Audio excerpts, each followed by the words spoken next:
우리 아이들만 아니었으면 도망가고 싶다. 내 아이들 절대 당신 못 줘. 내가 반드시 지키고 말 거야. 여러분, 안녕하세요. 오늘 들려드릴 이야기는요, 정말 가슴이 먹먹해지는 이야기입니다. 25년을 참고 참았던 한 여자의 이야기입니다. 그리고 그 여자가 결국 선택한 용기의 이야기입니다. 지금부터 윤정혜 씨의 진짜 이야기를 들려드리겠습니다. 자, 시작하겠습니다. 윤정혜 씨, 올해로 결혼한 지 25년이 되었습니다. 그 긴 세월 동안요, 윤정혜 씨는 한 남자의 분노와 모욕 속에서 살았습니다. 남편 박재호. 겉으로 보기엔 평범한 회사원이었습니다. 하지만 집안에서는 완전히 다른 사람이었죠. 폭군이었습니다. 결혼 초기엔 다정했습니다. 꽃도 사주고 다정한 말도 건네고 그랬습니다. 하지만 그게 언제까지였을까요? 고시 시험에 떨어진 후부터였습니다. 남편 박재호가 완전히 달라지기 시작했습니다. 술을 마시면 윤정혜 씨의 이름을 부르지 않았습니다. 대신 이렇게 불렀습니다. 아, 너, 미친년. 그 말들이 일상이 되었습니다. 아침에 일어나면 야, 밥 줘. 저녁에 들어오면 너 왜 집이 이 모양이야? 조금만 잘못되면 미친년 제대로 하는 게 뭐야? 윤정혜 씨는 그 모욕적인 말들을 매일 들으며 살았습니다. 하지만 참았습니다. 왜냐고요? 아이 때문이었습니다. 아빠가 잠깐 힘든 거야. 조금만 참으면 괜찮아질 거야. 그렇게 자신의 마음을 속이며 버텼습니다. 하지만 여러분, 그 잠깐이 얼마나 길었을까요? 25년이었습니다. 25년 동안 윤정혜 씨는 참았습니다. 그런데 더 기가 막힌 건요. 남편 박재호는 말로만 힘들다고 했습니다. 정작 돈은 어디서 나갔을까요? 윤정혜 씨한테서 나갔습니다. 윤정혜 씨가 부모님께 물려받은 집에서 살았습니다. 생활비도 윤정혜 씨의 알바비와 통장에서 나갔습니다. 그럼 남편은 뭘 했을까요? 월 300만 원을 벌면서도 자가용과 캠핑카를 굴렸습니다. 회사 스트레스 푼다는 이유로요. 혼자서 말입니다. 가족은 팽개치고 혼자 캠핑 다니면서 스트레스를 풀었던 겁니다. 어느 날이었습니다. 아이방 책상이 기울어졌습니다. 윤정혜 씨가 남편에게 조심스럽게 말했습니다. 여보, 행어 좀 같이 설치해 줄래요? 그냥 부탁이었습니다. 함께 뭔가를 하자는 말이었죠. 그런데 돌아온 대답이 뭐였을까요? 욕설이었습니다. 싸가지 없는 게 나한테 명령하냐? 순간 윤정혜 씨의 귀가 멍해졌습니다. 내가 뭘 잘못했지? 그냥 부탁했을 뿐인데. 하지만 남편은 멈추지 않았습니다. 그날 새벽까지 소리를 질러댔습니다. 네가 안 나가봐서 세상을 몰라. 너 같은 것 때문에 내가 미쳐버리겠어. 온 집안이 그 고함 소리로 가득했습니다. 그때였습니다. 방문이 살며시 열렸습니다. 아이가 거실로 나왔습니다. 잠옷 차림에 눈이 빨갛게 부어서요. 엄마 괜찮아? 그 한마디였습니다. 윤정혜 씨의 눈물이 터졌습니다. 아이가 보는데도 남편은 멈추지 않았습니다. 오히려 더 큰 소리로 말했습니다. 내 엄마가 이런 사람이야. 거짓말쟁이야. 내 엄마 때문에 우리 집이 이 모양이야. 아이는 고개를 숙인 채 엄마를 안았습니다. 그날 밤 윤정혜 씨는 결심했습니다. 이젠 끝내야겠다. 더 이상은 안 돼. 하지만 이혼이 쉬웠을까요? 아니었습니다. 남편 박재호는 윤정혜 씨의 약점을 알고 있었습니다. 너 우울증 약 먹잖아. 너 같은 사람은 애 못 키워. 법원 가면 내가 다 이야기할 거야. 그 말에 윤정혜 씨는 또 주저앉았습니다. 그래, 내가 정말 약을 먹고 있어. 법원에서 그 이야기 나오면 어떡하지? 아이를 뺏기는 거 아닐까? 두려웠습니다. 하지만 어느 날 윤정혜 씨 안에 무언가가 부서졌습니다. 아이가 윤정혜 씨에게 말했거든요. 엄마, 나 아빠처럼 살고 싶지 않아. 아빠처럼 누군가를 아프게 하는 사람 되기 싫어. 그 한마디에 정신이 번쩍 들었습니다. 그래, 이 아이는 내가 지켜야 해. 이 아이가 저런 사람을 보고 배우면 안 돼. 그날부터 윤정혜 씨는 준비했습니다. 조용히 아무도 모르게요. 일기를 쓰기 시작했습니다. 매일매일 남편이 한 말, 행동, 모든 걸 기록했습니다. 그리고 녹음도 했습니다. 남편의 욕설, 폭언, 협박을 모두 핸드폰에 담았습니다. 너 이혼하면 애 못 키워. 너 혼자서 뭘 할 수 있어? 네가 감히 나를 버려? 그 모든 말들을요. 한 달, 두 달, 석 달. 증거가 쌓여갔습니다. 그리고 드디어 변호사를 만났습니다. 변호사는 윤정혜 씨가 가져온 녹음 파일과 일기를 보더니 말했습니다. 정신적 학대와 언어폭력, 증거 충분합니다. 이 정도면 이혼은 물론이고 재산 분할과 위자료도 받을 수 있어요. 그 말에 윤정혜 씨는 눈물을 흘렸습니다. 이제 정말 끝낼 수 있겠구나. 드디어 며칠 후였습니다. 남편 박재호가 이상함을 느끼기 시작했습니다. 너 요즘 왜 이렇게 조용해? 뭔가 숨기는 거 있지?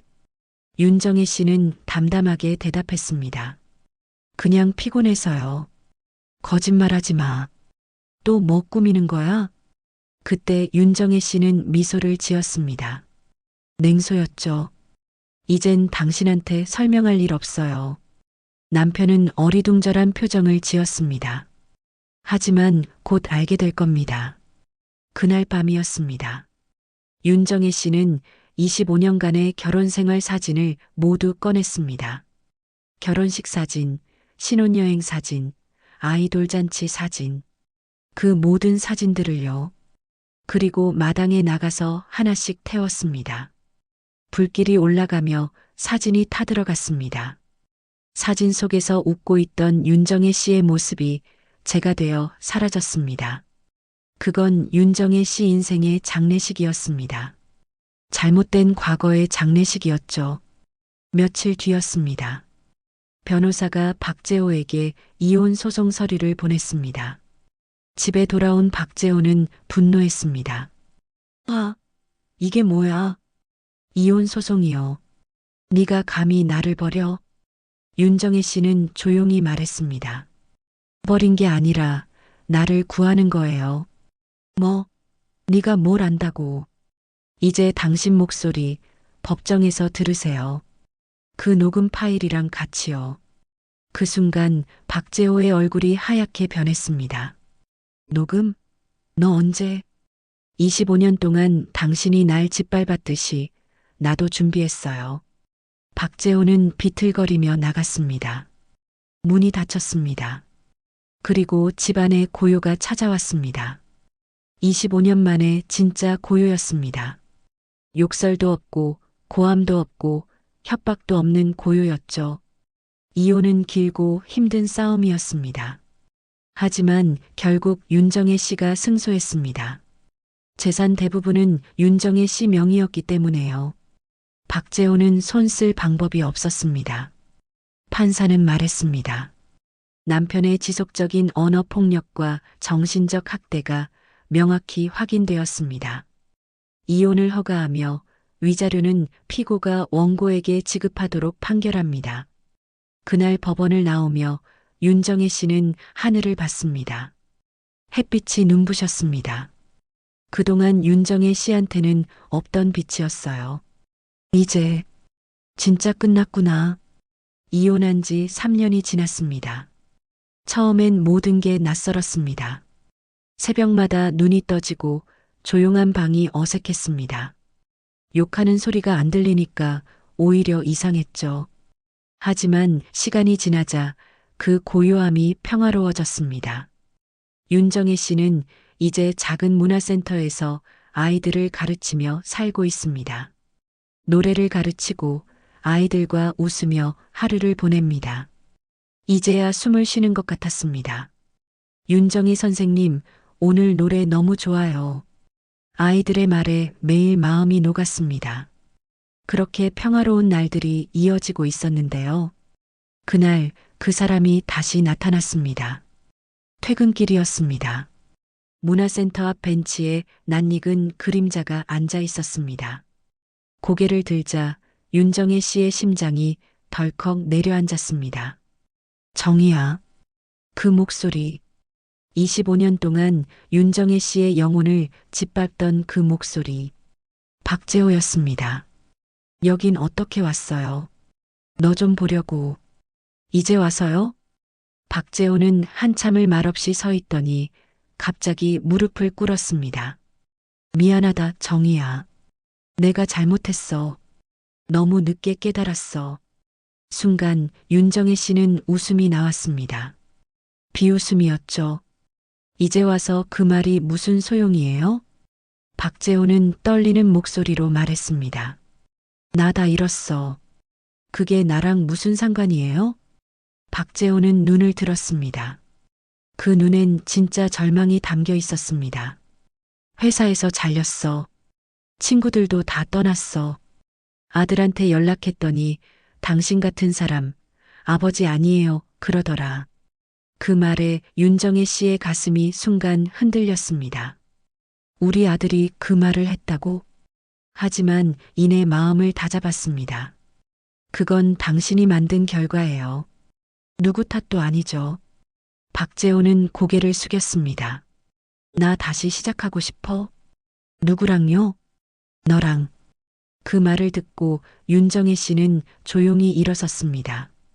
재호 씨, 응? 저는 이미 다시 시작했어요. 당신 없이요. 며칠 뒤였습니다. 박재호가 다시 찾아왔습니다. 이번엔 꽃을 들고 있었습니다. 이거 받아줘. 사과의 뜻이야. 윤정혜 씨는 고개를 저었습니다. 사과는 말로 하는 거예요. 물건으로 하는 게 아니에요. 박재호는 애써 웃었습니다. 정희야, 나 이제 진짜 변했어. 술도 끊었고 욕도 안 해. 그건 당신 문제고요. 나랑은 상관없어요. 한 번만 기회를 줘. 25년 동안 고생시켰잖아. 그 빚 갚게 해줘. 그 말에 윤정혜 씨는 잠시 박재호를 바라봤습니다. 예전엔 저 말 한마디면 흔들렸을 겁니다. 하지만 지금은 아니었습니다. 재호 씨, 빚은 이미 갚았어요. 내 청춘으로, 내 눈물로, 내 25년으로. 박재호는 아무 말도 하지 못했습니다. 그저 고개를 떨군 채 울먹였습니다. 정희야, 나 진심이야. 윤정혜 씨는 조용히 말했습니다. 나도 진심이야. 이제 다시는 나를 찾지 마요. 그리고 돌아섰습니다. 뒤에서 박재호의 흐느낌이 들려왔습니다. 그 소리는 한때 윤정혜 씨가 매일 밤 흘렸던 울음소리와 같았습니다. 그 후로 박재호는 다시 나타나지 않았습니다. 대신 아들이 연락을 해왔습니다. 엄마, 아빠가 병원에 있어. 병원? 간이 안 좋아서 좀 위험하대. 순간 윤정혜 씨의 마음이 흔들렸습니다. 25년을 함께 산 사람인데. 하지만 곧 마음속에서 누군가 속삭였습니다. 넌 이미 충분히 아팠잖아. 윤정혜 씨는 조용히 대답했습니다. 엄마가 거기 가면 또 아플 거야. 그 사람은 이제 내 아버지로만 기억해. 엄마, 너는 아버지처럼 살지 마. 그게 내가 바라는 전부야. 며칠 뒤였습니다. 박재호가 세상을 떠났다는 소식을 들었습니다. 장례식엔 가지 않았습니다. 대신 창문을 열고 하늘을 바라봤습니다. 이제 진짜 끝났네요. 하늘엔 눈이 내리고 있었습니다. 하얀 눈송이가 유리창에 닿을 때마다요. 25년의 상처가 조금씩 녹아내리는 것 같았습니다. 여러분, 폭력은 꼭 주먹으로만 하는 게 아닙니다. 말로도 침묵으로도 사람을 무너뜨릴 수 있습니다. 하지만 기억하세요. 용기란 무너진 자신을 다시 세우는 힘입니다. 윤정혜 씨는 그걸 25년 만에 배웠습니다. 그리고 지금은 이렇게 말합니다. 나는 더 이상 피해자가 아닙니다. 나는 생존자입니다. 윤정혜 씨는 이제 자신의 이름으로 살고 있습니다. 누군가의 아내가 아니라 윤정희로요.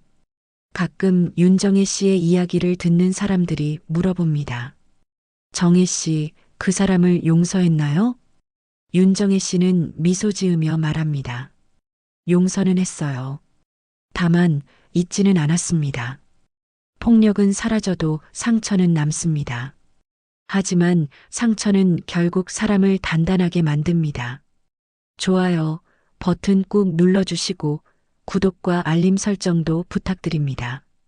여러분의 한 번의 클릭이 저에게 큰 힘이 됩니다. 댓글로 여러분의 생각도 들려주세요. 윤정혜 씨의 선택, 어떻게 생각하시나요? 여러분이라면 어떻게 하셨을까요? 다음 영상에서 더 충격적인 이야기로 찾아뵙겠습니다. 감사합니다.